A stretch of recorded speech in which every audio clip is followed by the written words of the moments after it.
I've nothing but pride and admiration for the players. You know, they've constantly had things go against them this year with injuries, but we've kept fighting and we've been able to.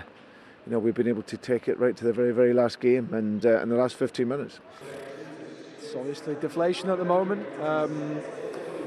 There's a game of margins. I haven't seen it back. It felt like a foul on the goal that put them level, and then I can't for the life of me understand how a handball isn't given for the third one. And obviously we're chasing the game and open, so it's just built for their counter-attack. But obviously it's bitterly disappointed right now. For the first time in 12 years, Tottenham have finished outside the top 6. It's not where you should finish. No, and it's no secret. We don't want to finish. We want to finish higher. Absolutely. We're disappointed we're not in the Champions League, but we have to respect any European competition we're involved in, and we will. And we'll have to come back stronger next season. Another golden boot for Harry Kane. How do you stand with Harry for next season? There is plenty of talk that he might be leaving the football club. You know, I don't know what will happen.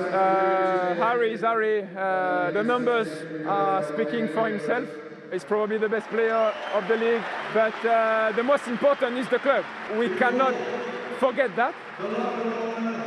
And we need to move forward as a club and be stronger and prepare the future in the best way as we can. We accomplished this mission to end up in the top 4. We know very well where we came from, and so this is done now. We can be fully satisfied with that, and now is the moment to breathe, to do a good recovery session tomorrow, take a day off, and prepare on Wednesday for the next match. Thoughts on the red card for your captain? Maybe I was not surprised in the end that it's a red card for us, and players from Aston Villa get away with nothing.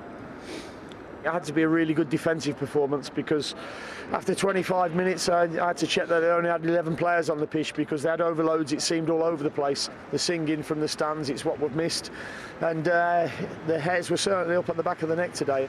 You know, with the fans back and to give them the 3 points is amazing. So yeah, amazing to end the season like this. To give the fans the 3 points, you say, to give them your shirt as well. I bet you're glad you got that coat that's why, now. I have a coat on. It's really cold outside. We are in May now, and it's still cold, so I can't wait to see the sun. It's not every day Tottenham do Chelsea a favour. I know, it's very, very rare that happens, but yeah, it happened today, and we've secured Champions League, so it's a big positive going into the final as well. Jürgen, you're laughing because you finished third. It's been you know, top at New Year, 8th in March, third at the end. Yeah, I have no idea.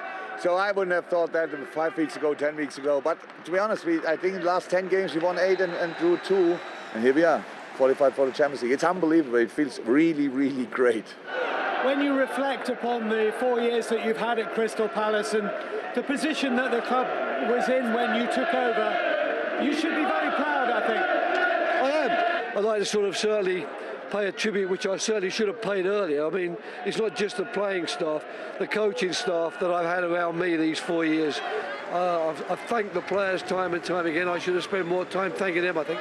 You know, I'm just lucky that the government allowed fans back in the stadium, so I could say goodbye to 10,000 of them. So normally when things are there, they are good, you don't want to change, but I already said it in my previous interviews, I think God have other plans for me, so what I have to do is just trust him and go for it.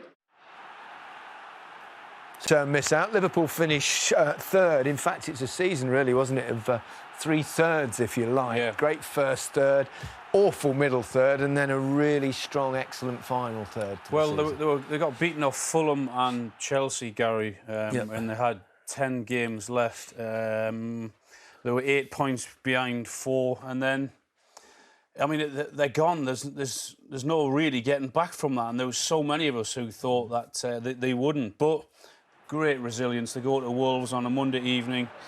Diego Jota scores the goal for them, and then that sets them off on this run that they're about to see here. Trent here in the 90th minute. What a finish! And then this was extraordinary. all 3 of us would have been so proud of this header. Alisson comes up. Wow, what a header that is! And then the belief is right throughout the squad. And Salah's had an excellent season. Mane's got the couple of goals. that they needed today. Gets a little bit of luck with this one with a deflection. But they were the better team. They deserved to win today. I mean, Nat Phillips and Rhys Williams deserve a mention also because they've started the last 5 games. That's the table for the last 10. Together, 5 wins. I mean, look at that. Last 10 games. They've been absolutely magnificent. Towards the end, indeed. Chelsea, they lost today, of course, but they did still finish 4th. Great win for Villa, has to be said. But Chelsea still, they do miss chances, don't they? They were dominant, you know. He should be very disappointed. I think that the chances, and, you know, with a massive game they've got coming up next week and goalkeeper maybe out, you know, there's a chance there for Mason Mount. And when you look at the domination that they do have, that probably starts to seep into the defenders and players like that, because you're not taking chances, you're not scoring them, and so you're down there trying to keep them out. And if they do get it, you think, are we going to score? And when you look at these chances, they're very good chances. This is another good chance. And they're missing too many, like I say, and I feel for them simply because, you know, they're doing everything they can to get into it. Look at this chance. Again, too many chances missed. And I mean, that's a sign of it, really. Top scorer is Jorginho in the league, and they're all penalties. Yes, yeah, but I think that when you have to put into perspective for them, when he came, they were 9th. Now they've got into 4th. We know that means in respects of the monies that he can then start maybe trying to build a squad with. But at the same time, they've got to find this striker. Yeah. You know, because I think they're not a million miles away. If they get that striker... They've got 6 days to do it.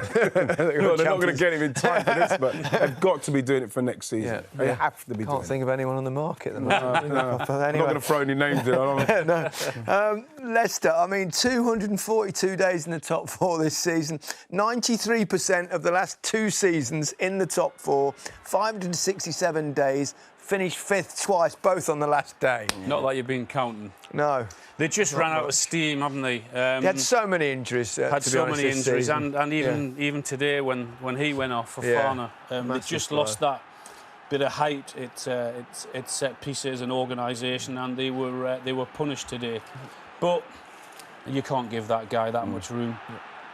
And the same thing again, another set piece into the box with Casper put into his own net. But when you look at the overall for Leicester, with what they've had to deal with, and I know we're going to say that about so many teams tonight, but there's a little bit of handball there, isn't there? I think because Harry doesn't put it in directly himself. Then it's not handball. What kind of law is that? What kind of law making it up as they go along. There it is. Handball there. But anyway. Yeah, I think... Yeah, for Leicester, though, I suppose in many ways, it's probably their 2nd best season in their history. And they go into the Europa League, which is a tournament they could possibly win, where the Champions League they couldn't. This is me glass half full, you know. Trying my best. Harry Kane, Golden Boot, word on him. Extraordinary. Third time he's won it. Well, not only his goals, Gary, but his performances and his assists and everything else. And for large parts, Tottenham have been struggling, haven't they, this season? So for him to score that many goals and put in the performances he has done, still very impressive. Yeah, he's scored just as many as you, isn't it? 3 Premier League boots, wasn't it? Yeah, 3 golden boots. Brilliant. Yeah, great stuff. OK, we'll move on now to time for the goal of the season. It's the 8 goal of the month winners between September and April, plus 2 from May.